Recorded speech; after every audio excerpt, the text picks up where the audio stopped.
And we're live. Welcome to Ragin' With. We've got a special guest this evening, John Celestri. Make sure that you are hitting the subscribe button and share this out with your friends because we are simulcasting to multiple networks, and they include Comics and More New Jersey, Geek Insider, Indie Volt, as well as Ragin' AVC. That's right. Hit the button. We're Ragin' With John Celestri, and we'll be right back after this.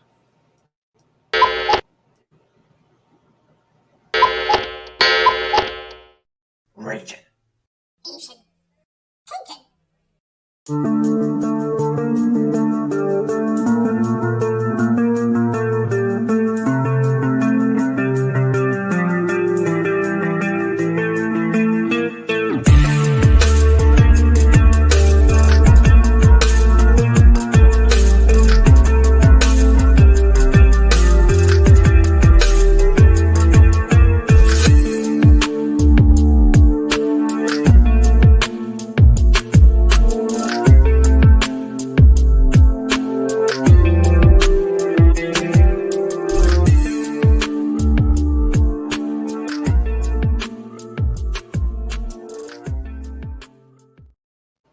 That's right, everybody. We are Raging with John Celestri. Oh my God! Put down the knife, John. Put down the knife. We're going to be talking about a spaghetti sauce day you got me at. Sure it is. Sure it is. Hi, John. How are you? Hi, Meredith. It's one of my favorite photos, and I just thought it was perfect, because I read Bloodwing Angel Chronicles, and are you the demon? Are you the demon? Are you the good guy? I am all of them. I'm Mychal. Well, I love sitting with creators who have a whole plethora of work behind them, because we get to pick at your brain a little bit and talk about the creative journey. Now, I know that you've sat in this chair with us, maybe on different shows and stuff. But take us back a bit to young John and when you decided that illustration, comic books, and art was what you were going to do. It was in my blood right from the word go. In the family, at least on my mom's side, there were a lot of artists. In Italy, it goes back a long way. So I had the gene pool in there. My dad was his father was a barber, so he had a very good, and back in the day, we're talking about the 1890s, the straight blades. Yes. He was a barber in Bel Air, Ohio, Wheeling, West Virginia, coal mining. Town. So he had a very very sure and scout and surgeon aspect. Well, because that's what they were doing. Also, I mean, that's what a barber pole is a bloody rag, and so therefore a barbers took care of teeth and a little bit of this and a little bit of that. So they had to know what they were doing with a knife. Anyway, so we go back to it's in my blood to use my hands, as you could see, and so I thought that was the Italian. Hey, what do you think?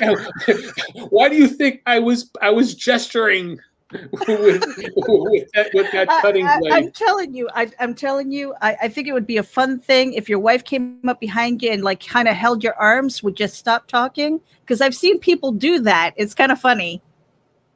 Well, you know what? I can use my eyebrows really well too. I've been an animator for a long time doing dialogue. I love it.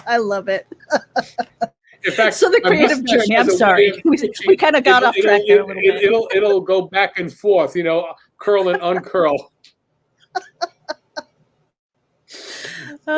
Anyway, with the steady hand. Yes, very steady hand. Okay, so I've got my hand. I've got my steady hand here, and that's what you need for the way I look at it this way. Ever since I was maybe about 4 or 5 years old, I think about 4, when I first saw a cousin from Bel Air draw Mickey Mouse for me. And I was marveling at how he was drawing the circles and turning it into something. And so from that point on, what I had in here and in here had to come out from here, the pencil. And so there's always been a direct connection from what's inside of me into my fingertips, and that's what comes out onto the pencil page, and that is why I feel everything. I'm not one of those people who draw, intellectual and then just mark it down like that. No, I'm feeling it so that I'm drawing with lines and feeling like molding with clay. I'm molding the movement on the page, and I'm feeling it come out. That's why I don't like drawing on plates, on a Cintiq, because there is a fraction of a second delay. It's maybe about I would say 2 frames, 2 or 3 frames, which is like equivalent a 12th or an 1/8 of a second. But I hate that because there still has to go through. There is something that's different. And other people say, well, that doesn't bother me. It bothers me. And I'm old enough that I can say, I don't want to do it. So anyway, so I've always had that thing. And it's just going through my journey. It's always been basically the same thing of wanting to express what was inside onto the page. So it goes that translation of, because I've got a lot of visions in my head too. And I tell people all the time, I wish I could draw, but that translation going down my arm, I feel that, but I do that with words. Yes. When you started, you probably started off with doodling, crayons and things like that. And at what point, in maybe school, in your youth or whatever, did you say, yeah, maybe art school, or maybe finding a job as an illustrator, an animator, graphic designer? I mean, getting a job in the arts is very difficult, because a lot of times, especially if your parents aren't in that field, they're like, well, that's nice, dear, but how are you going to pay the bills? Exactly. And that's what happened was that, they said, yeah, it's a good hobby, but, artists starve. And so therefore, so I never went to art school. I'm self-taught. And so everything, including animation, it's all self-taught. And the aspect of it all, the curiosity to me is that even though I went to I was always on an academic plane of going to school, going to college, going to university. Back then in the 60s, it was either you were a student or you were in the draft. That's Vietnam going on at the time. So, so I had to find something that, what could I do? And it took me I never really completed college. I spent 5 years in college, but it finally said, okay. And it went from architecture to art to communication arts to math to back to communication arts, that sort of thing. And it was a back and forth. But I learned to pull all of my various talents into the creative process, so that being an art, a writer as well as an artist, organization of your thoughts and cause and effect, and understanding human beings and what drives them is the stuff of story. That's basically what you need to have. And if you don't have all of that behind you, understanding, all you're going to do is a somewhat competent imitation of something that you've read before. Whereas if you are bringing life experience into your work, then you have something to say. But a writer can only, like I've co-written five novels with my wife Kathy. I've written, novellas. I've written comic books. I've done all sorts of comic strips, things of that sort. But you keep molding and developing your ability to have a coherent train of what happened, who is fighting whom, for what purpose, not just fist fighting, but who are in competition with each other, who is trying to get something from somebody else. This is the stuff of story that will either make it interesting if you're able to make it a very compelling story, not just plot wise, but character wise. That is what will bring readers and viewers back to your work. And there is a lot that goes into it. It's not just about being able to do a flash page or a pinup, or even, the decent sequential art. What are you drawing about? What is it? And you as a writer know that number one thing is story and character. And without that, everything else is just, is just frosting. Well, that's it. You have to be able to reach your audience on an emotional level. Mm-hmm. And Yes. so when it comes to you kind of putting your thumbnails together for your books, what is your process as far as doing the storytelling with your art? Because there are a lot of people who I think when they're coming out of the gate, the mistake is that they're not really seeing that story arc. They're not worried about the page turn and things like that. What are some of the tips and tricks that you can give people when it comes time to laying out those thumbnails and those page layouts? Well, the biggest thing that I found is that I write down ideas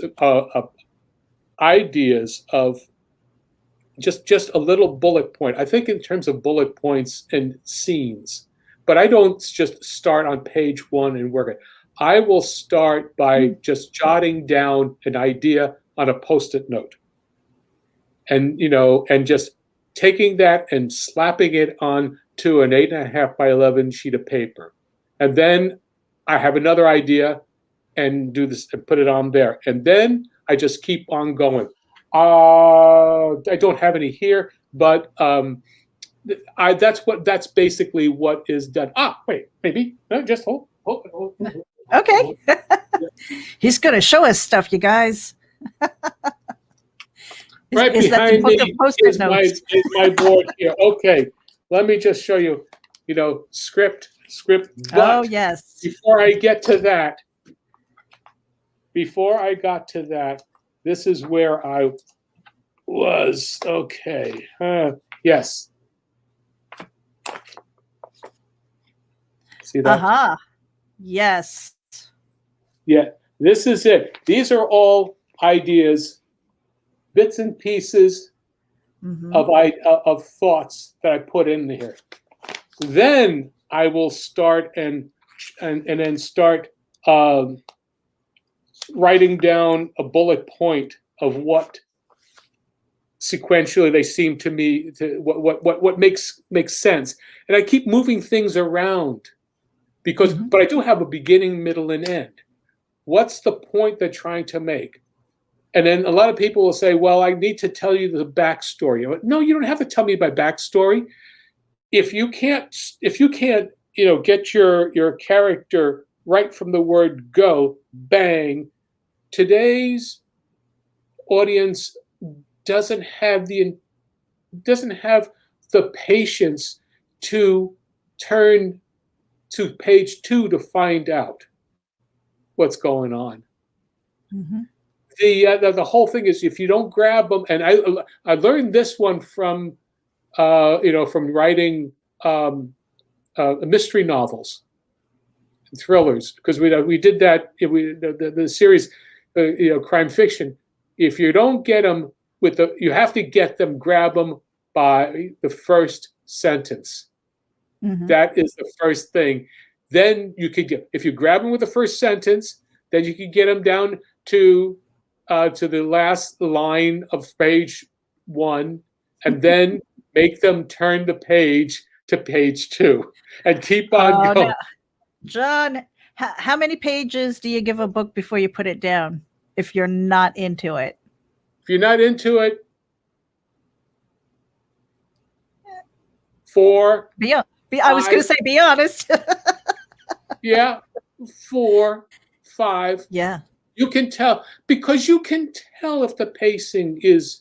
You can tell if there is something going on. You can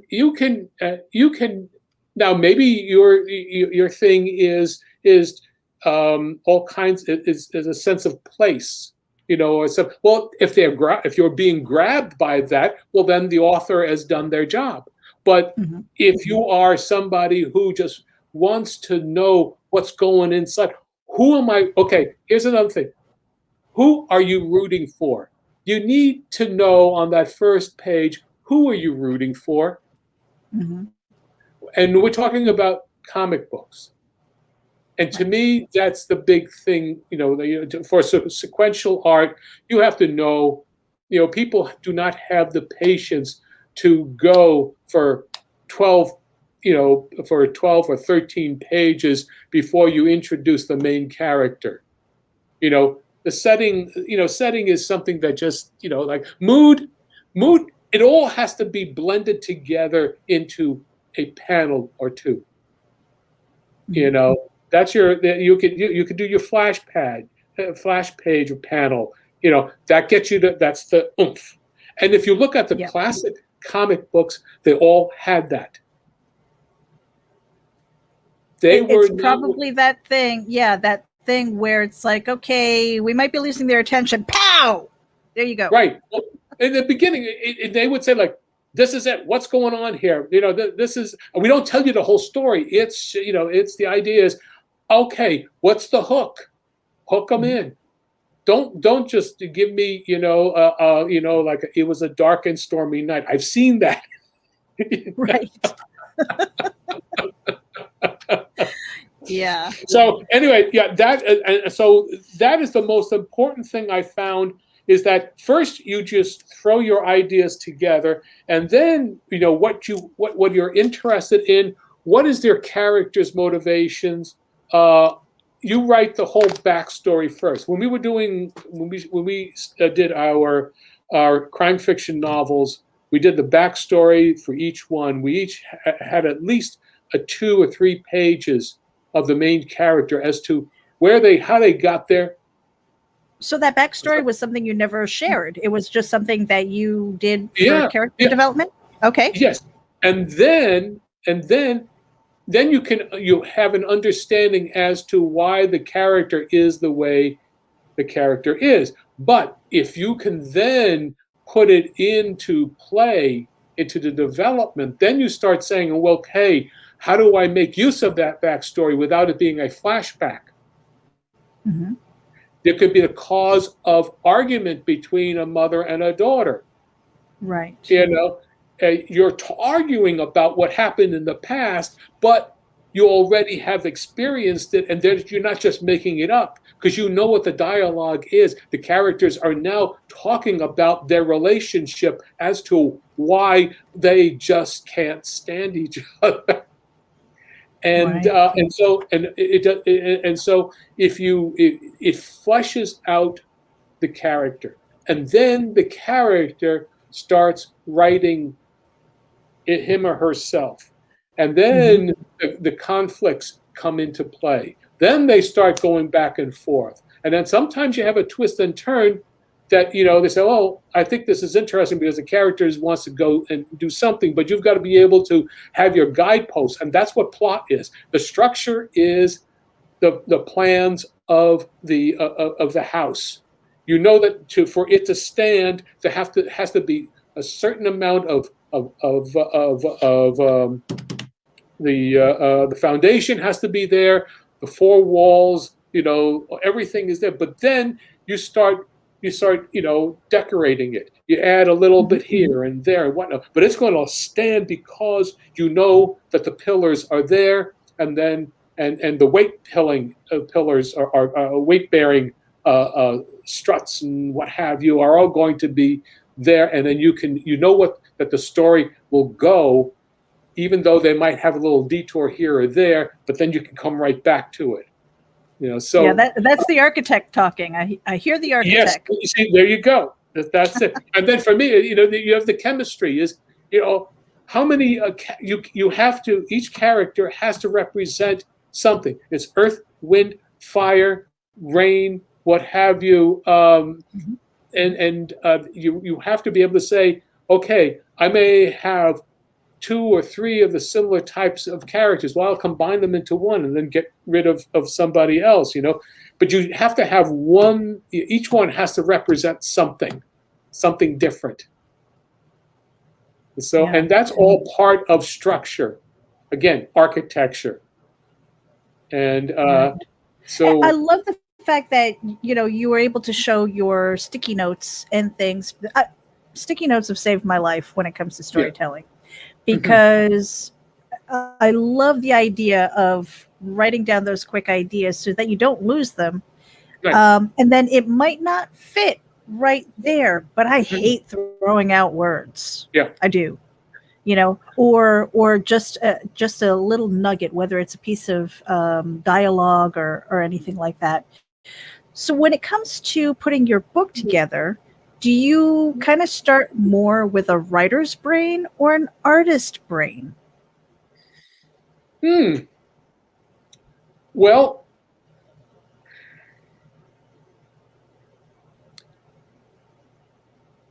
it's almost a simultaneous thing for me, because I've always told my stories. I visualize them, I can see them in my head, but at the same time, I do a lot of what if, and that's a writer's thing. I am not big on just writing words for the sake of words. I am not poetic, but I will cut to the bone dialogue. I will cut to the bone anything that does not push a point across, or what is it? Expose or show development in the character. A point I want to make. Now, you remember there's a sequence in Bloodwing Angels in episode 1, and Mychal is in the hole, right? Is in the cave, and Mychal is really ticked off at the gods that are out there. And they're just saying, I've done all this stuff, and so on and so on. And, that is the most extensive amount of dialogue, but there's a lot of anger and ranting out. Like you're saying, I did all this right, and you didn't, you said, on and on. And you still sent me away. Yeah, and you still sent me, you still got blah, blah, blah. Well, okay, now, was it too long for you? No. Okay. Now, why? Probably because I have a reader's brain. Okay. But I do like storytelling. I like the development. Like, you can clearly see that there was emotion there. There was anger, confusion. It's like, where am I? What the heck am I doing here? Kind of thing. Okay. And so that development was in a way a build up, and I was kind of surprised. I think it was in episode 2, like how they got there. I'm like, what the heck is going on here? Yeah, that's right. Yeah. I mean, it's only because they're trying. Yeah, it was in episode 2 that that's the reveal. you know, of how they got there. Now that is a flashback, but when you see episode when you started with episode 1, the first page is just being thrown out, you know, like a bat out of hell, which it basically, you know, as an angel is tossed out of heaven, you know, Right. for what reason, you know, and just so anyway, but the point I was going to make is that did Mychal feel female at that point when there is anger and betrayal when it was going on, you know, at the base of that cavern, and the reason I say that is because one person, a guy who was reviewing it, said, looking at it and saying, I said, well, it kind of went on and on and on, you know, kept on spinning. I said, that's because she's female. She's not going to let it go. You know, there's a Wait a minute, John. No, wait a minute. He would. His point was, you said it, and that was it. Now you're not going to let it go. You know, it was only at the most. It was like 5 minutes worth of dialogue, and you tell me that somebody who has done all that is done. Betrayal is really, I think, is even felt worse by a female than a male, or will express it different. See, this is maybe pardon? maybe expressed. You know, because it's kind of funny too, because and this is where the emotions comes into play, because it's kind of funny. When I read it, I didn't have any idea which one it was, because when you're dealing with emotion, it's universal as far as I'm concerned. Right. You know, having said that, I think my husband's probably more emotional than I am, because Nita will tell you, she's like, I'm ice. Well, you know, it really, I mean, Italians are emotional all over. I mean, male and female, we're all emotional. And animated with their hands and everything. That's right. Well, the thing about it, you know, Mychal is both male and female. So therefore, you know, where is the blending? You know, what is the female aspect of that? The female aspect is betrayal and saying, I did what you asked me to do and I'm doing it. So the male part is going to say, well, F you, I'm going to go and do it. Now, what I'm saying is that it's a male and female thing, not as a gender thing, but as an aspect of personality. I have no, there is the compassion versus the vengefulness. They're the opposites and about human emotion. So therefore, how do you play your characters? That's, you know, I think the interesting thing about it too is that Mychal is coming from heaven, or, you know, the ring of angels, if you will, and probably never felt all of these things, you know. So it's like, you know, it kind of begs the question, when's the last time you did something for the first time, and what did it feel like? How did you react? And so that was where, because I'm not sure it was Earth, because you were talking about a wall, you know, like a wall of protection. I'm like, are they on Earth? I wasn't quite sure about that. But then but it's like, okay, now you get thrown into a whole new area. You don't know what the heck is going on.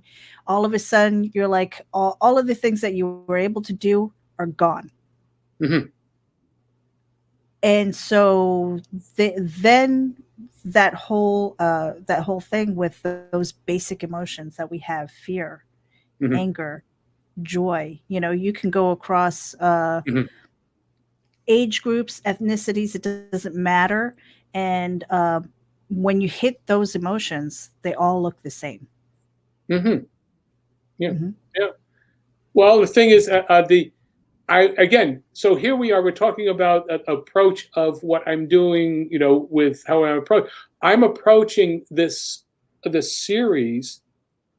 In a more mature way in terms of the storytelling and what I want to get across, and I'm not just going to do demons and whatnot, and monsters and fighting, and there is a lot that goes on. I mean, as you noted, in one of the early pages, you see Brooklyn, you see you see the Combs family, going on. Hold on. Doggy. Yeah, it's my dog. It's about that time. Hold on a second. You know what? This is a great time to take a quick break. We'll be right back after this. Oh my gosh, my dog. Here we go. We're going to take a little break.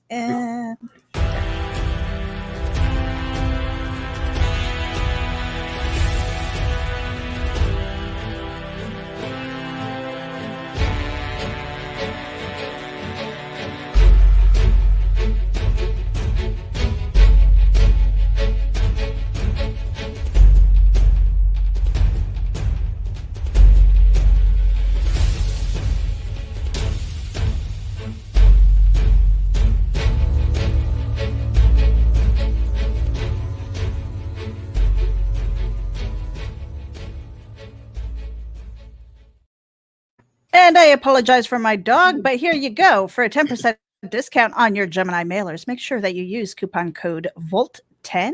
That's right. You can go to GeminiComicSupply.com and save some money. That's right. 10% discount on your Gemini mailers. Use coupon code VOLT10. That is courtesy of Indie Volt. Thank you to Varian Grant. We are also simulcasting to Comics in More New Jersey, Geek Insider, Indie Volt, as well as RAGIN AVC. Hit the button. We are RAGIN with John Celestri. He is sharing a bit about his creative journey. We're talking about Bloodwing Angel Chronicles, and I'm going to drop the card here. I haven't killed the dog. It survived. Yes. But I don't know for how long. There you go. It always happens. It always happens. I'm going to blame my husband. Yes. Shh, he just got home from work. So go back to work. Yes. Just kidding. Just kidding. I love him. One of the interesting things that you said earlier when we first started talking was that you said, I am Mychal. Yeah. Yeah. Explain that. Well, there's an aspect of both, in terms of both. Everybody has a certain amount of male and female within each other. And it's how well you understand the balance of what personal. It's like there are things that I can understand and relate to by the fact that when I was a young kid, young child, my mother said, you're just too sensitive. Now, those are the things that are allowed for a girl to be sensitive, but not for a guy. So you have to sort of, build up that muscle as a boy to understand that. But at the same time, it didn't make me any less sensitive. I just was kept in tune. And so therefore, there is that aspect that I feel very strongly about things. And so, but that also at the same time, there's a part of me that says, I feel for you, but that's it. And so there is the male part of me. So I can go back and forth. I've done so many different characters that are both male and female in my career that I understand what is the thoughts and what is it about each other that the other, what does Mars not understand about Venus? That's basically to be able to make it relatable, because as a storyteller and as a writer, you have to try and reach both audiences, and it has to feel organic. It has to feel like you really know, like you can really speak from that person's point of view, whoever Yeah. it is that you're Yeah. writing about, Yeah. because you're developing all of these worlds. Yes, and the thing about it is that you you have characters who are very cold and they're female, but at the same Mhm. time there is an aspect of how a female would do a bit of of sinning versus what a guy would be doing. I mean, there are certain things that are just or how a female would kill, or how they would relate to a child. There are different ways of doing that, and if feel some things, when you hear when you see something that's you hear or read something that's written, or you watch a show and you say that person did not understand, the writer did not understand what a person goes through in that character. That's because they just were just writing to maybe stereotypical stuff, or they were just trying to hit a a plot points or beats or what have you, and that was that. Again, I'm trying to pull all of that into my writing, into this story. So as the character of Mychal is, as I said, is both male and female, and so therefore you have to understand what it's like to be in their shoes, so to speak, Right, or right. But what yeah, I have mean you. that speaks to like what was the last time you did something for the first time? Were Yeah, you scared? Were you excited? Were you angry? All of well, those things come into yeah. play. Well, I'll pull. You could take go through the books, and you could see a lot of metaphors everywhere. There Mhm. weren't things that they were consciously done, but once you start, if you are on a path in which you are being honest and truthful, you can then, when you look back at having after you finish writing something or creating something, you can say, I subconsciously put in all of these things because this is the truth I was trying to tell. And Mhm. I will put this first one because it's the biggest. It's a first major one. Is that when Mychal is being shot out, and you see the first page, and it's just shot out. It's just like a bolt of lightning going through the universe. They're ripping up the shreds of reality, and then Mhm. it being restitched. Suddenly, everything has been changed. When Mychal lands into the earth, it is basically the birth aspect, because Mychal lands into a hole and it just bursts and transforms from what was an angel, an ethereal being, into a physical being, and then the wings get back into the body, and then it's a matter of trying to survive and get out of the body. Mhm. And there's a lot of kicking and screaming that goes on, and when you have And why? a mother, Why? but a mother will hear the baby kick, Mhm. and But you so also have, a secondary story going on here. yes, yes, I've got the Combs family, Mhm. about the Earth, and that's the family that we will show. I will show how basically that's the connection between Josh and Mychal. And so, in the future, you will see the young Josh, who's kind of a teenage, maybe he's 18, 19, 20 years old, and will eventually, meet up with Mychal, who is both male and female, and do sparks fly? Are there Mhm. what's going on between the two of them at some point? Because Mychal is still now semi-mortal and will now experience all the various things that what someone does, as a human being, as a mortal. So that's all part of a secondary story. But there's also Mychal becoming the guardian angel for that family, Right. because you're full. There is that the 1717 club, the gangsters, that are across the street in the Mhm. neighborhood. So there is a lot that is going on, and I'm introducing it little by little, but there is a whole fleshed out, story that there is a world of characters that can't be contained within 24 pages. That's why I had to give you at least 48 pages worth of book to at least begin to develop them.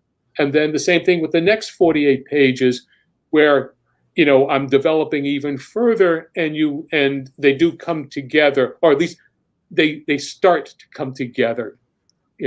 So at the end of 96 pages, we're going good here. Right. Well, I was going to say, because I saw episode 1 and then I saw episode 2, and when I got to the last page, I'm like, that can't be the end of episode 2. I think you were just kind of teasing me a little bit for the next issue. Right. Well, love what those else can I tell? cliffhangers. I love them and I hate them because now I have to wait. Well, it's either, if you really want to, when you're doing everything by yourself, how do you do something of this? It doesn't make sense to have to do a 300-page book, and wait 5 to 7 years before something comes out. Right. I don't have that It's so time. big. Yeah. Yeah. So let me ask you then really quickly then. Because we know that this is a continuation and you've got the story in your head. Yeah.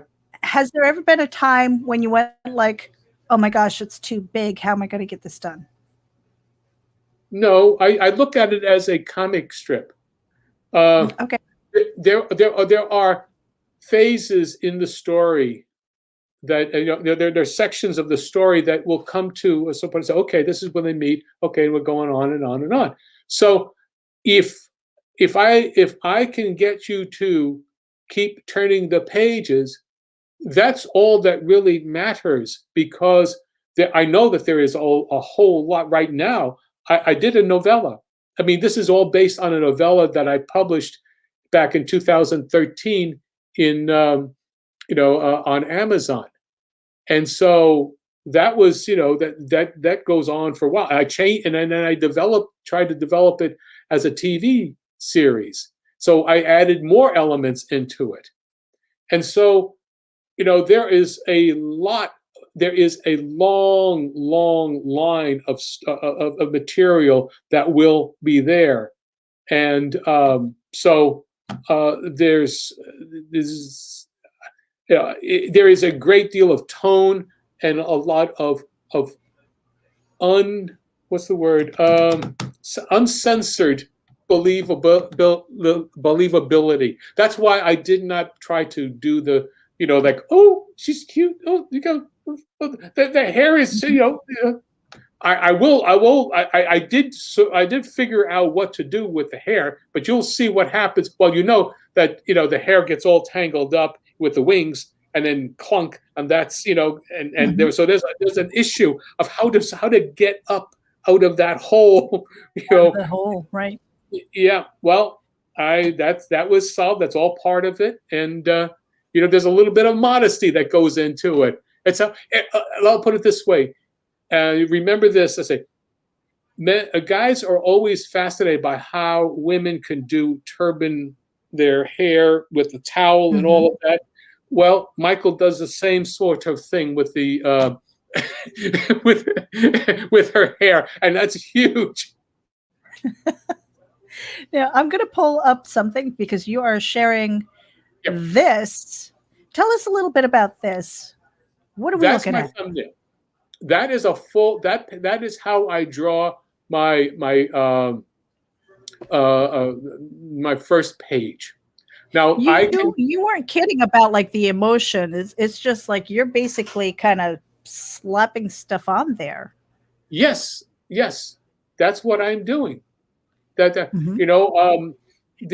aspect to all of this is that it's a character. It's how can I say?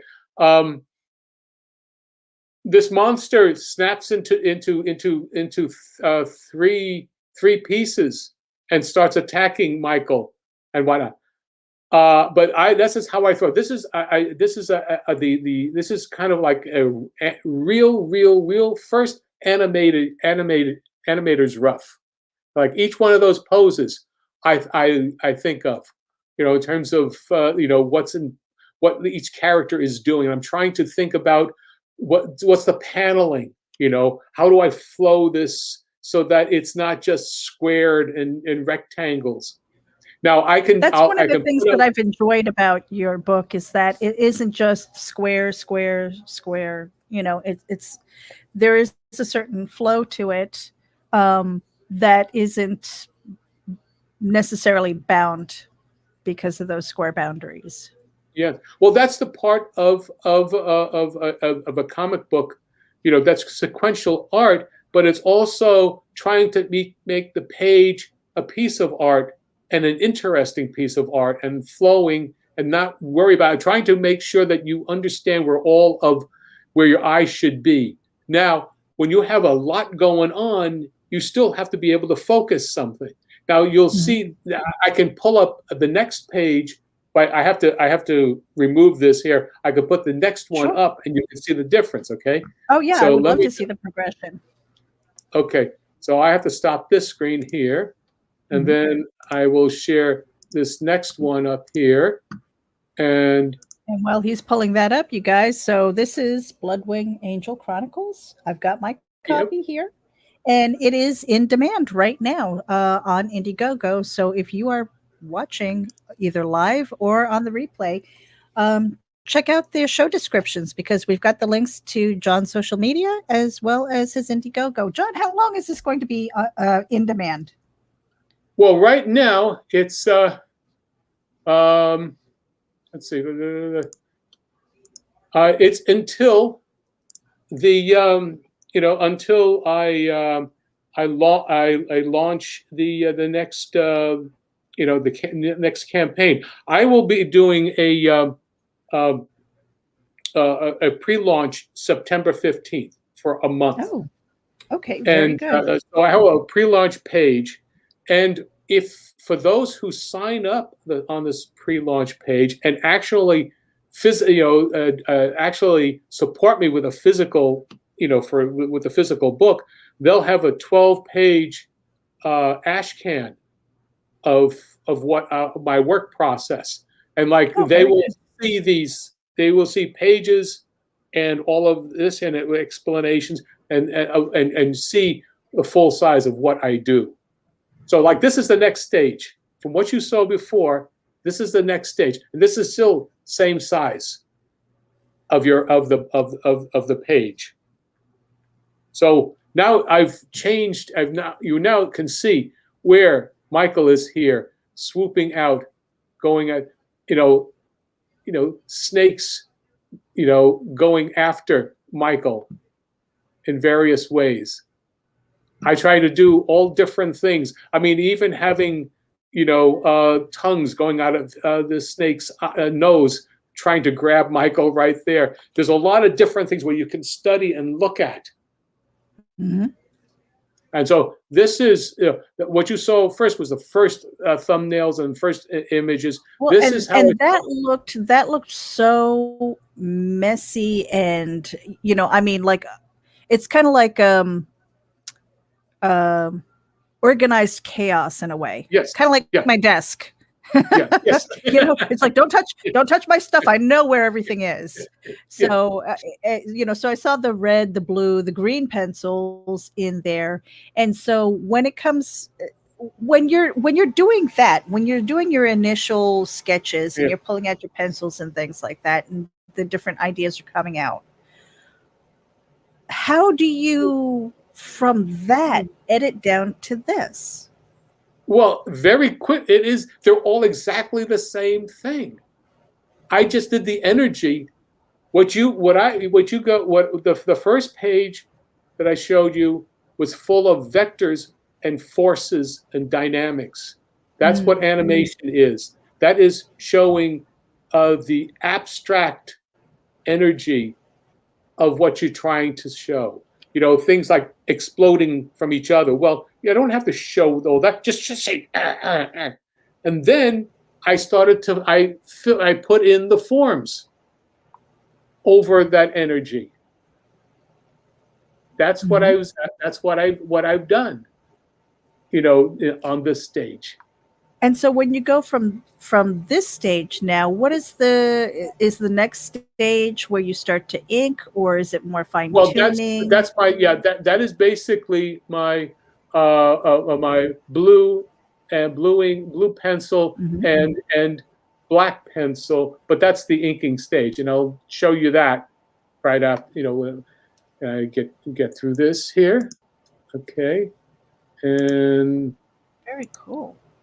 Yeah, so we're literally seeing a page, you know, and it's progress, which for me, because I'm not an artist, I find fascinating, you know, because again, it goes to that whole thing where I wish I could take what I see in my head, because it's weird. Every once in a while, I think in panels and pages, you know, not just the movies. It's like, how do I translate that? It's like, no, I don't have the motor skills to do the drawing part. I can type though. Oh my goodness. Well, so this is the inks then. These are the inks. Now, what I've done is that they're on different levels.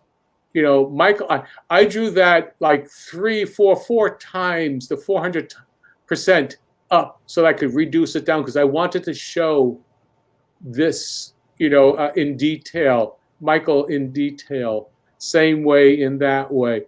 If I drew it in full, now this would be like 300 times up, and then I reduced it down. But you still would see, you have to see everything. Like I don't have, you know, when you draw on 10 by 15, you know, with a pencil or even with a brush, you can't get the thin line, you know, enough to get all that information in there. So I drew it very large, and then you reduce it down, but it's all there. So that's why you see a lot of this. You know, you see a lot of see-throughs here. That's because it's all, you know, superimposed. The backgrounds, what I did was that were on separate levels. You know, see there's some trees here and what have you, and they're all the same on a different level, but they were drawn with a pencil the same way. But when I put it in, it's now at 50% of opacity. So you see a gray line, but it's faded out, and so when it's colored, the backgrounds won't pop out. I wanted to have some way of having the feeling of the tone, but you know, I just didn't want them to compete. You know, and so again, you know, the black is there and whatnot, and so for the actual characters, you know, and that's the strength there. And with the there my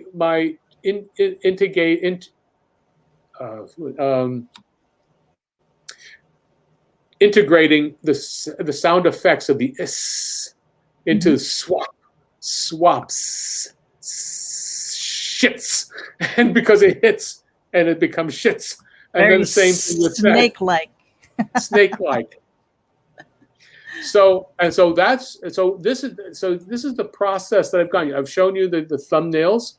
I've shown you the post-it notes, then the thumbnails, then the real rough of putting together the forms, and then the final line on that. And that's why I get some texture, and I can get, you know, a thick and thin. If you look and you see, it's not all the same line, but this is all with pencil. You know, it's not. I'm not using. I'm not using an ink brush or a pen. The thing is that I'll thicken up the line. I'll just go up on. Sometimes I'll thicken thin, but then I'll go over it a second time and add to it, so that it's not all the same evenness. Very cool. Now, so we've only got a couple more minutes left before we are at the end of our hour. is it okay if I read the first page of the book? Sure. Okay. So you guys ready for story time here? And this is Bloodwing Angel Chronicles, and this is Yep. episode 1. So we open up the page here, and there's a note from John. I'm not going to read that, but the legend. I would like to share this so that people kind of get an idea of what they're getting and what's to come. So here we go. In the beginning, Creatus the Almighty formed all angels as perfect androgynous beings, each with a free will. Some drifted away from Creatus and into the darkness led by the prime angel Shadow. Those who stayed closest to Creatus remained as angels of light. Those who strayed the furthest became demons. Those who are in the middle existence are physical beings. All creatures are angels. Some are humans, some are animals. They live for a time, die, and return to repeat the process, switching back and forth between genders and species, until they either become angels of light or demons of darkness. This is the constant struggle all beings must endure, as angels of light can fall into the darkness, becoming demons, as can demons return to the light. And then it goes right into Mychal introducing themselves. And I am looking forward to the second book. You've got a pre-launch page coming up on September 15th. Mm-hmm. And for anybody who wants to get the first book, make sure that you go over to IndieGoGo and get Bloodwing Angel Chronicles. It's in demand right now. I'm sure that you're going to have that available for the second campaign. I will, yes, but I will make it available for anybody who wants it, and then or the ones who want to catch up. But the second book will be separate, or you could buy them both together or separately, what have you. That's I'm not going to play this game of you've missed out on it, so you can't. How is anybody going to know what's going on? So right. yeah. So that begs the question then. People should stay with the story then as the continuation, because Yes. you probably can't pick up book 2 and know what's going on. Well, I will give you. I put 2 pages of a backstory, images from the previous book, so that you have an idea, a starting off point. But why, why That's not a great have question. everything? Why? Yeah, what? You're going to. I think I'm making it. The book is right now. If you just bought the book, it's like $15. It's like $10 plus $7 shipping, and that's for a 52-page book like this. That's almost the equivalent of what you'd pay per page from a mainstream comic now.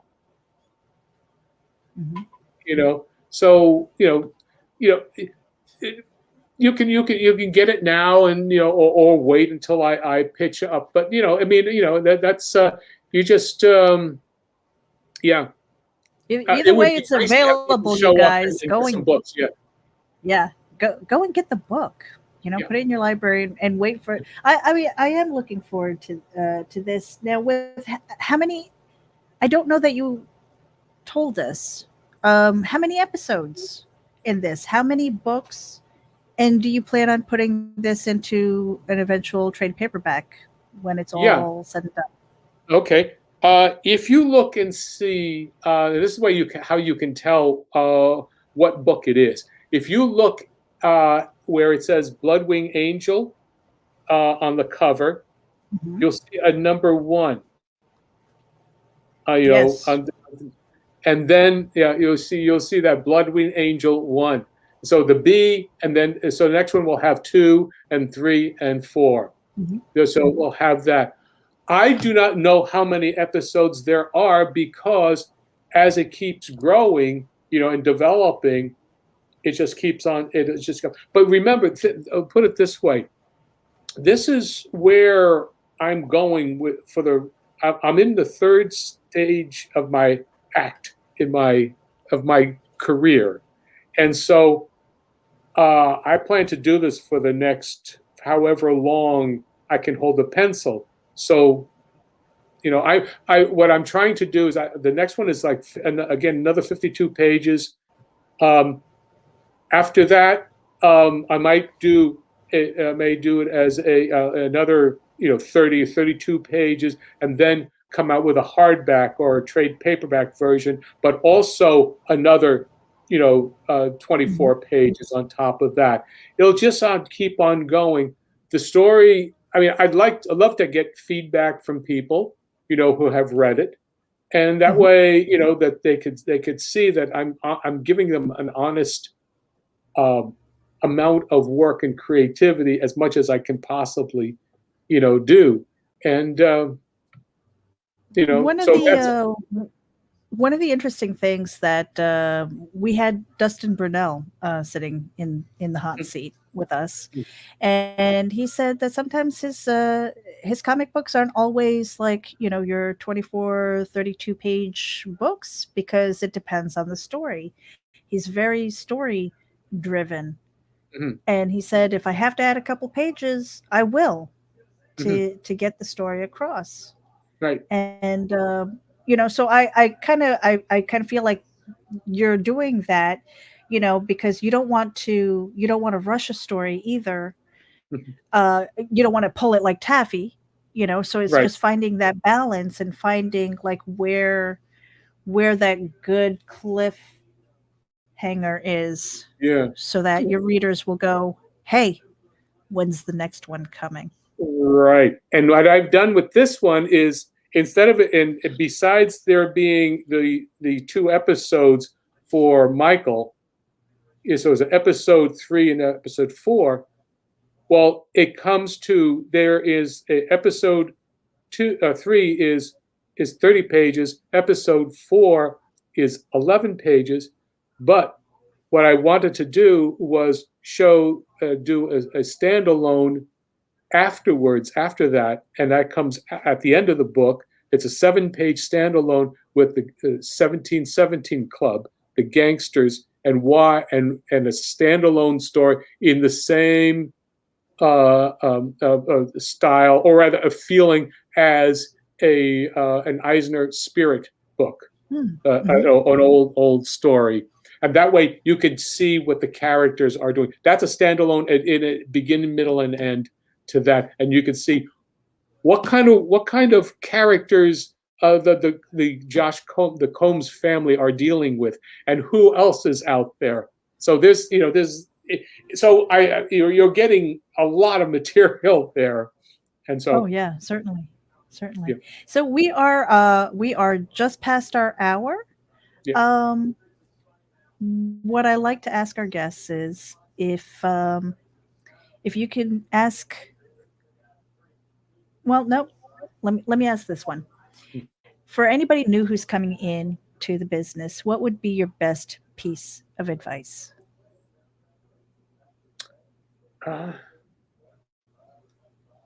Coming into the business, story, learn story, but not just about plot. It's character. It's what makes people tick. If you understand what makes people tick and how they react to things and what their motivations are, you don't have to wait for someone to tell you what kind of story. You just imagine it yourself, and that's the simplest thing. Well, because John, you got to draw it or write it, whatever. Well, as long as you have the skill, because you're like the triple threat. You get to write it, you can do the art, and I think you letter as well. I do everything. You do everything. You do the colors too. Everything, lettering and coloring, the whole thing. Yeah. See, I have to pay for art. I guess I need to get some practice with my drawing. Nobody will buy my books if I do that. They'll be like, I'll pay you to take it away. No, I'm just kidding. Hey, you got to start somewhere. Yep. Yes, John you do. Celestri, it has been a pleasure sitting with you. I'm going to put the card up here. And again, Okay. we have been raging with John Celestri. Bloodwing Angel Chronicles is on demand at IndieGoGo. Make sure that you get your copy today. And, keep an eye out for him. Follow him on his social media because September 15th, he is launching his pre-launch page. And you want to get in on that action because he's got something special for those who are physical backers. On that note, you guys have a great evening. Hey, John, do me a favor. Yes. Say, throw my dudes. Throw my dudes. We're out of here. Thank you.